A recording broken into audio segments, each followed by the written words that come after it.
No, this is not deja vu and you are not completely seeing things. I am, again, driving a Mini John Cooper Works. My Mini John Cooper Works. I guess we should call this one JCW 2.0. But yeah, just to sum things up a little bit and to clear a few things up. So those of you that have watched my videos in the past would know that I previously owned a 2017 F56 Mini John Cooper Works.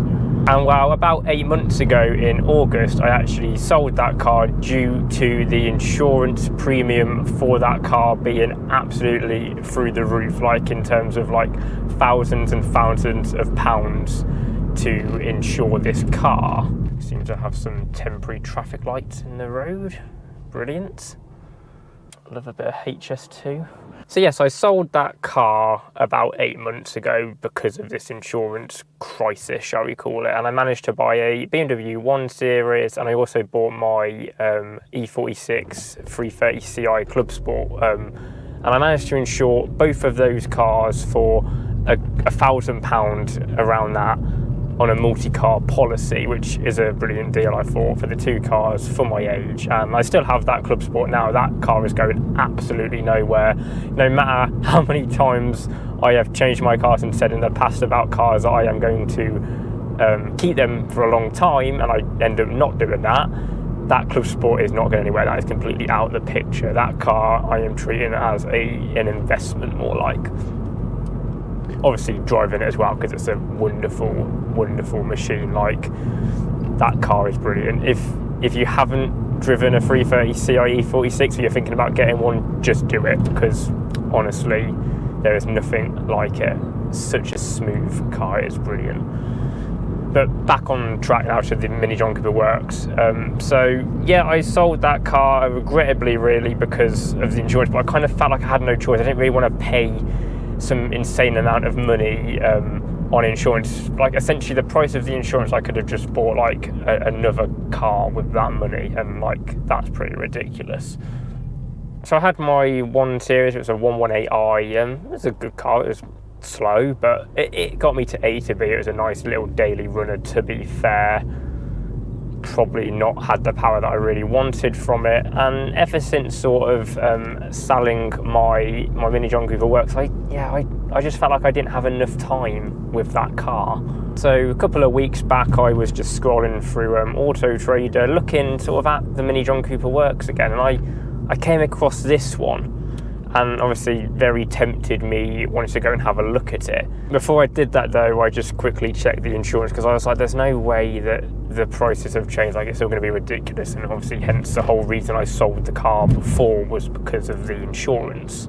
But lo and behold, I checked on the comparison websites and insurance quotes are coming at around £700, which I didn't think was too bad. And for me to add this to my multi-car policy with my other car on it, I literally just had to pay like a £15 admin charge. So it was a pretty big no-brainer, to be fair. I went down to have a look at this car in Stafford. It was not a mini main dealer, but it was a mini main specialist, sort of garage, a mini specialist, if you like.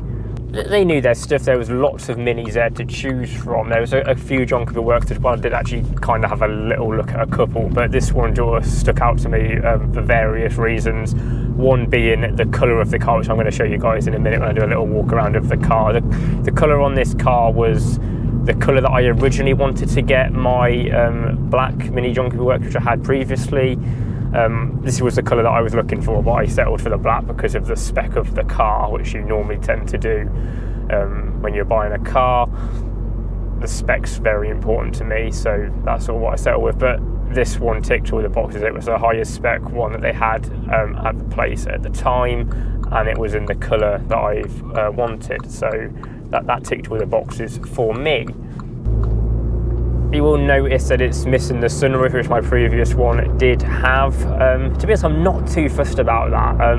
The sunroof was nice, but I'm in the UK.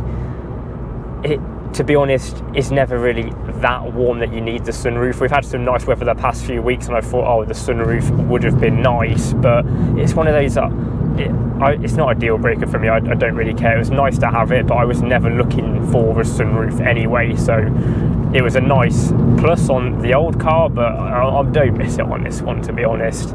And this one has something else which the other one didn't have, and which a lot of them don't actually have, and that's one of the main reasons why I went for this one as well, which I'll show you guys all in a second. So I'm back in a Mini John Cooper Works, and to be honest, I'm loving it at the moment. I have obviously noticed the fuel economy and the cost of the fuel, because I'm always at the petrol station with this car, which was the same with my other one as well. But you don't really buy these cars to get like 50, 60 mpg. That's not what this car is about.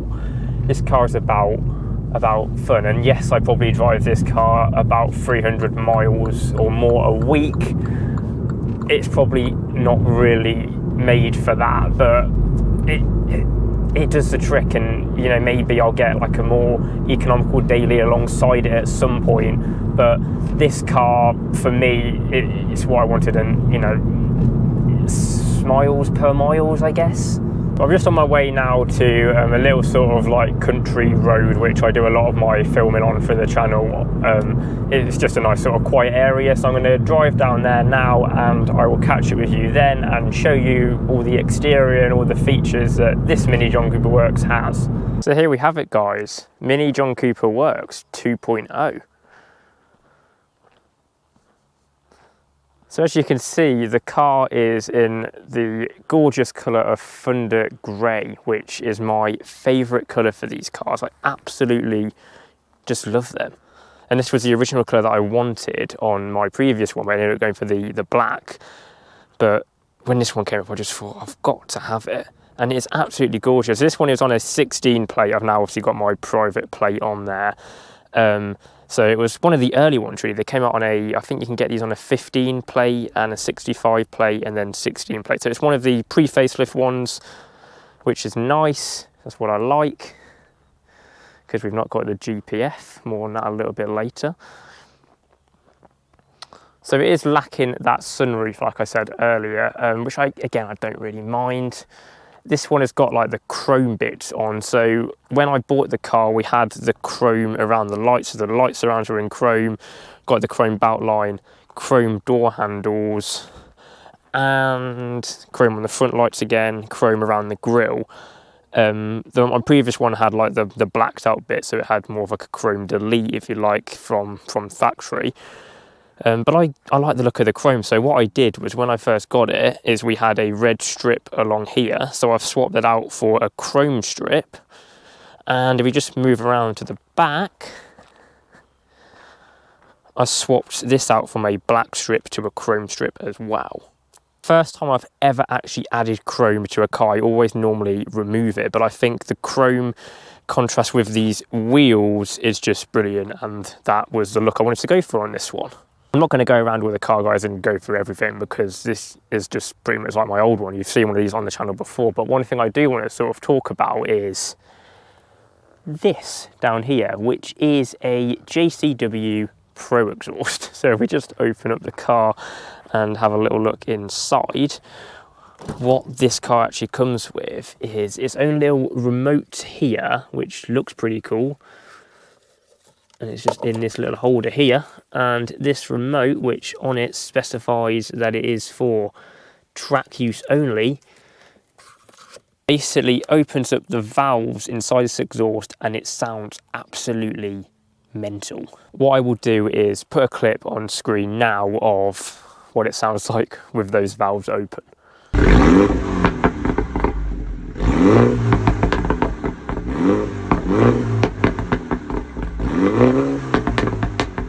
Yeah, pretty mental, right? I'll do more of an in-depth video on that at some point, because the whole kit and technology behind that exhaust is pretty cool. In terms of the interior, again, pretty much same as my old one. We've got the Recaro bucket seats, which is the spec that I wanted. They look brilliant.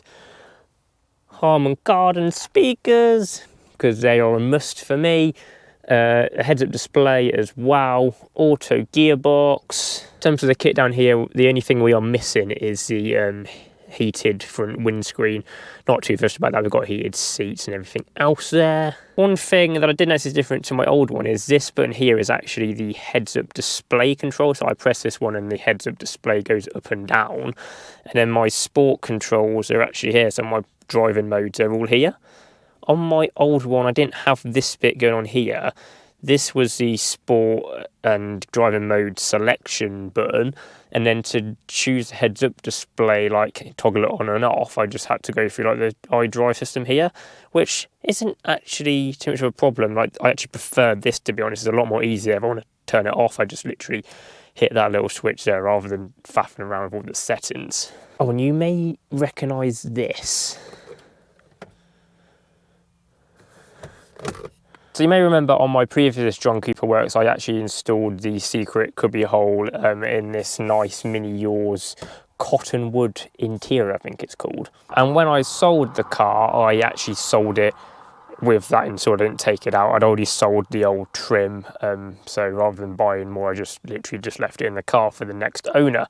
Sold that on to a dealer. He bought the car off me at a good price, to be honest, and he sold it on, obviously, through his business. And then I was in one of the Mini groups on Facebook, and the new owner of that car was talking about this cottonwood trim. He was going to remove it. He wanted to put the original piano black one back into the car, which is absolutely fine. That was his taste. But obviously I preferred this little wood effect with the secret cubby hole in it.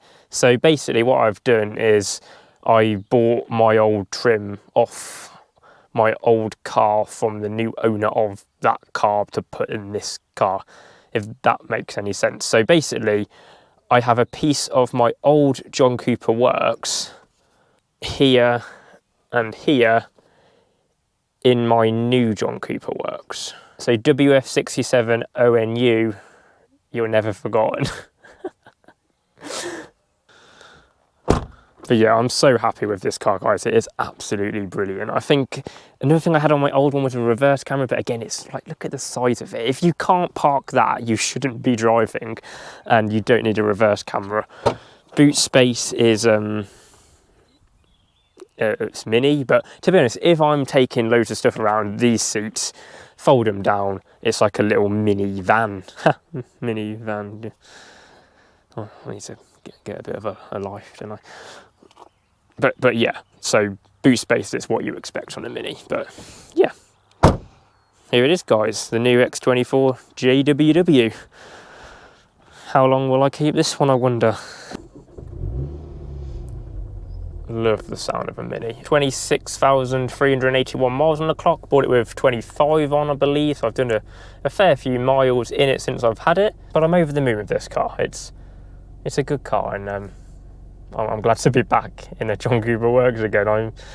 Yeah, kind of crazy, to be fair. It is a bit like deja vu. It's like I've kind of never left, and that one series was just like a little stopgap, I guess. But part of just loving cars, I guess. You want to own a lot, and this won't be my last car. I won't keep this forever, granted, but for now, here I am. I just felt I needed a bit more time in a Mini John Cooper Works, and yeah, this one with the Pro exhaust, it is something different. It's brilliant.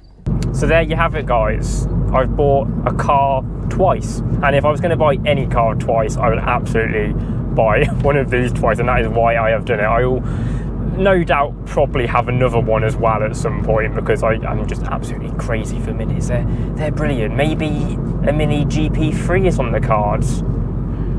There's a person who's literally trying to save up for a house. Like, that's really stupid. But yeah, that's about it, guys, for today's video. I do hope you did enjoy. Sorry for the lack of uploads again recently. Just general life takes over. But I'm going to start trying to put out a bit more content on the channel. Now I've got this car, and I've also got my E46 Club Sport, which, to be honest, I don't have a lot that I want to do on it. It's still staying original and everything, because it's that car that I don't really want to modify. I'm not really into modifying cars anymore. That was like my first car and stuff. I'm all about the OEM Plus sort of styling on cars now. But yeah guys, thank you for your time today, and I will catch you all in the next video. If you do like what you see, hit that subscribe button if you're new around here, and drop a like as well, it'd be always much appreciated. But yeah, thank you guys so much for watching, and I am just going to enjoy my little go-kart. Oh, it's so good to be back. It is so good to be back. Getting a little bit excited then.